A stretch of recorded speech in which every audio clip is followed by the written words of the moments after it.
Nous montons à 800 mètres d'altitude à présent, à Fréland, où un ancien capitaine des pompiers a choisi de se reconvertir au maraîchage. Un changement de vie radical pour Julien Gzel, qui après de l'éco-anxiété a choisi de vivre autrement. Il propose aujourd'hui ses paniers de légumes en vente directe, mais aussi à des magasins bio et des restaurateurs. Stéphanie Malorand et Vincent Roy.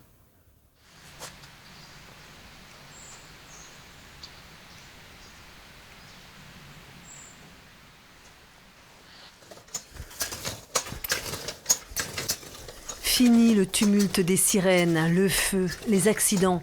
Julien Gzel a tourné le dos à sa carrière de pompier pour vivre en harmonie avec la nature.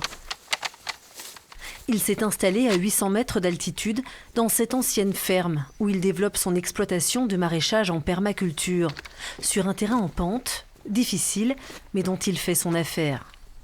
On est au milieu de la forêt, on peut tirer parti de cet effet de la forêt qui fait qu'on a justement un peu de fraîcheur au moment où on en aurait des fois un petit peu besoin, un peu plus d'humidité.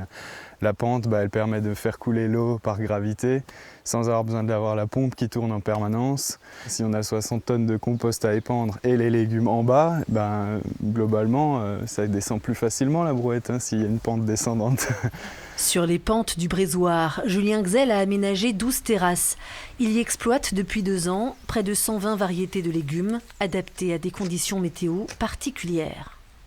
Puisqu'on est en altitude, la plupart de mes choix de variétés sont orientés vers des variétés qu'on dit hâtives et précoces. Hâtives, ça veut dire qu'elles vont vite. Précoces, ça veut dire qu'elles peuvent pousser à des températures un petit peu plus basses.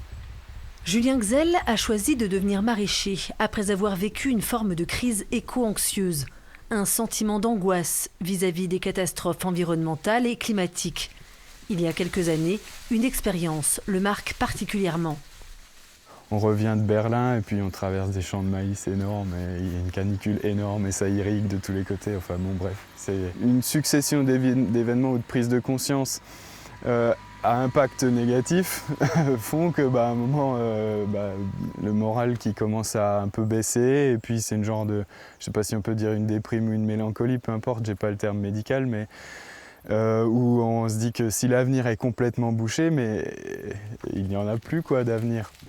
Il y a 4 ans, ce mal-être qu'il avait du mal à définir l'a conduit à une prise de conscience écologique.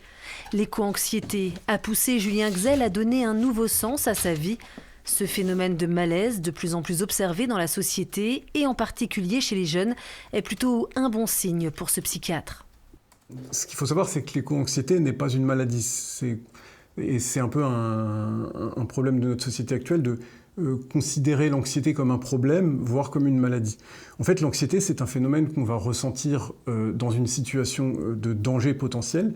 Et lorsqu'on a conscience du danger dans lequel sont nos écosystèmes et notre civilisation aujourd'hui, je crois qu'il est normal d'être anxieux. Ce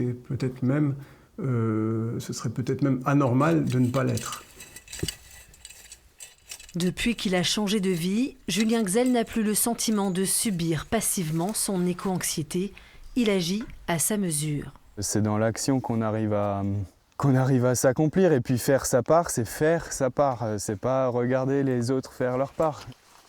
Pour l'instant, le maraîcher ne dégage qu'un salaire précaire de son activité, mais pour lui, le fait d'être aligné sur ses valeurs passe avant son confort. Des fois, je me dis qu'elle était un peu plus simple, ma vie d'avant, mais pas de regret, non. Et puis, c'est pas non plus un divorce complet. J'espère pouvoir devenir pompier volontaire un jour de nouveau.